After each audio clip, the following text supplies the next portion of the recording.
Well, I've put together a project using some somewhat unusual items that some people might even throw away, but no, not us crafters. And it's elegant and beautiful. And if you want to learn how to make this, well, then follow me to this video and I'll show you how.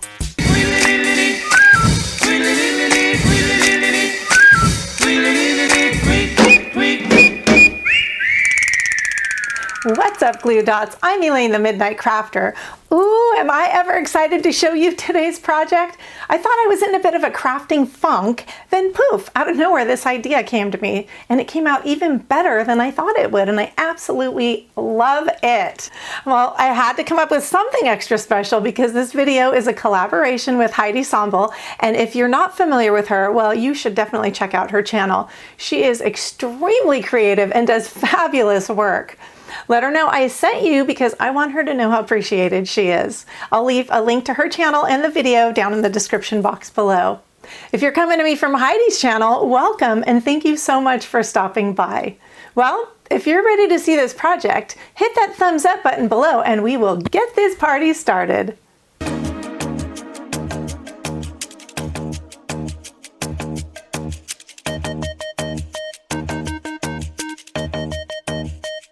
Okay, so initially you have a couple choices. You can start by taking the contents out of your frames. You actually are going to take the contents out, and one of them you're going to leave the glass, and the other one you're going to take everything out. So the one that we're going to leave the glass on, you're going to glue that glass with your hot glue right back into place, just running a little bead along the inside.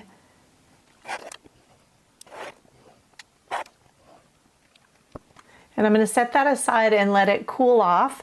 And while we're waiting on these things here, you know, like a lot of times with these Dollar Tree frames, it's easier to just pull these little things out than it is to try and bend them up and remove the contents, because as you can see on this frame here, it actually broke the frame trying to bend that little doohickey up. So I would suggest just pulling these out. And if you can't, they're pretty easy if you just jiggle them to pull them out by hand, but if for some reason you're having trouble with that, you can use a small little pliers or something to pull that out.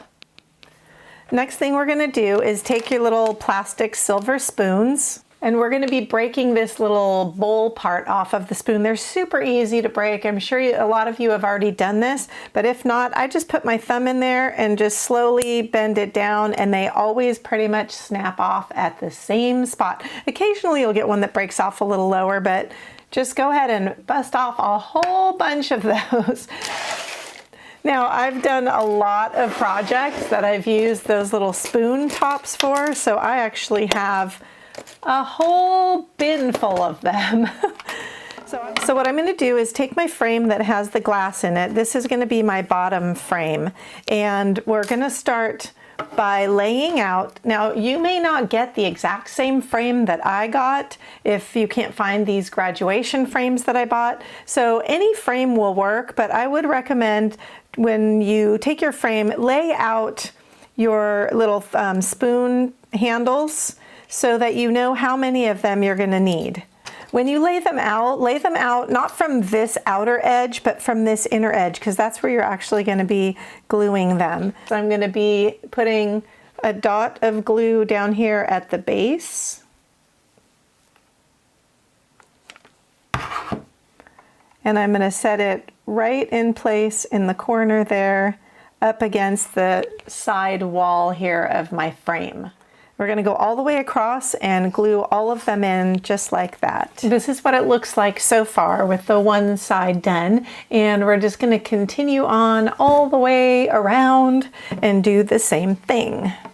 If you find for some reason, like in the corners, that your glue is getting in the way, which I found a little bit here, I just took the tip of my nozzle of my glue gun and kind of stuck it down in that corner and melted it a little so that I could fit my pieces in. The other thing to take note of is that your pieces are standing up as evenly and as straight as possible and not leaning out or in, because we are going to be putting that top piece right on there, and they will need to line up.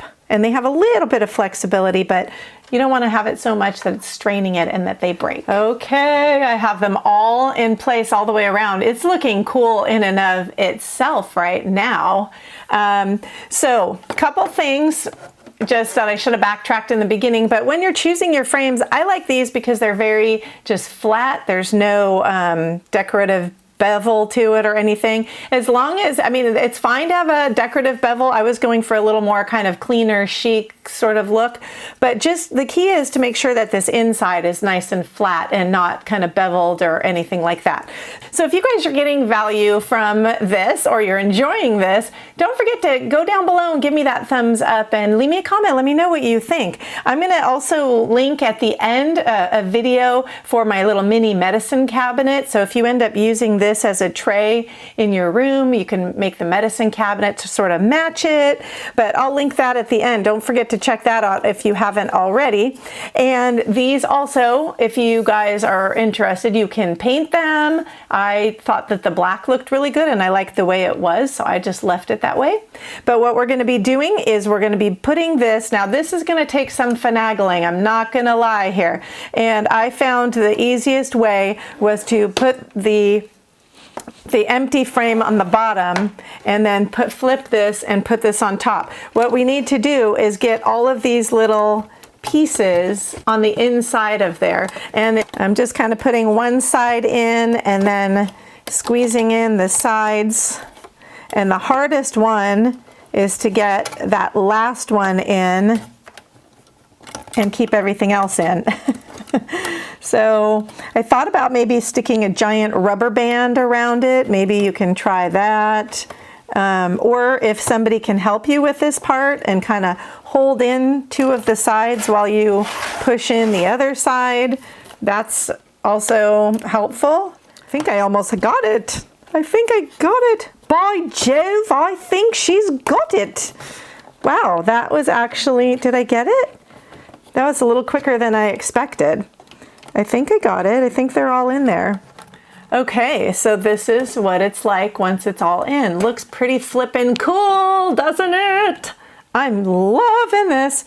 Okay, the next thing we're gonna do, we wanna make sure that this does not come out, so don't let it go and have it come out. We need to then go in, hold this together, go in, and we're gonna be putting hot glue at the base of these so that we can glue this frame into place. This is going to be a little tricky, so let's see how it goes. So get that in place, do the one side, and make sure those are kind of glued down. And as soon as that cools off, we'll flip and do each individual side so that everything stays in place. So one thing I want to note, I did go in and put extra glue here.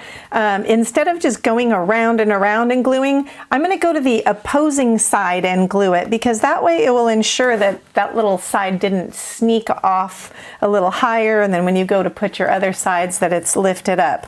So just like I said, I glued this side, I'm going to now glue this side, and then I'll go through and glue the other two sides. Just a little extra tip for you. Next, we're going to be gluing on our little napkin rings here and making feet for our stand. You can use your hot glue gun for this if you want. I'm actually going to be using my Gorilla Glue. You can use E6000, and the reason I'm doing that is because I feel like, because we're going to be looking at this, because it has the glass here on the bottom and we're going to be seeing it through the inside, I want this to have as clean a look as possible. Now if you're going to be filling this up with stuff, it's not really going to matter, but I just kind of want to go for a cleaner look. Before, speaking of clean, do clean your glass, because for the one thing, you want these to be able to stick well, but for two, it's going to just be easier to clean it now than it will be to try and clean this glass around these legs. So I was just sitting here cleaning this and looking at it thinking what a really cool light cover this would be, like for the ceiling when you have your ceiling lights. But anyway, gosh, you could turn this to so many different things. So I'm adding my E6000, or in this case, Gorilla Glue, just very sparingly around this edge here so that it will still look pretty. And then I'm going to put it all the way into the corner and make sure it's kind of where I want it before I set it down so we don't get goop everywhere. And glue on all 4 of those, and we're going to put on some of the other touches once we flip this over. You can see that the glue shows minimally inside because I put very, very little, and that's kind of what we're wanting. Now you can also, the next thing we're going to work on is this surface edge here that's facing upward. It may look okay. This one actually looks okay. It's not bad as it is because of the frame that I chose. But if you want to give a little extra kind of finishing touches to that, what we're going to do is take some bling wrap, or if you're doing a kind of a different theme, you can use some nautical rope or maybe some ribbon, or I don't know, use your imagination on that one.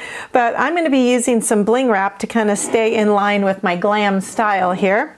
And I'm going to be gluing down and trimming out this little edge here. I think it just really adds some nice finishing touches to it, and it looks really cool. You may want to do this before you glue the legs on, but if you have used minimal amount of the glue and they're feeling pretty secure, then you can go ahead and do this right now.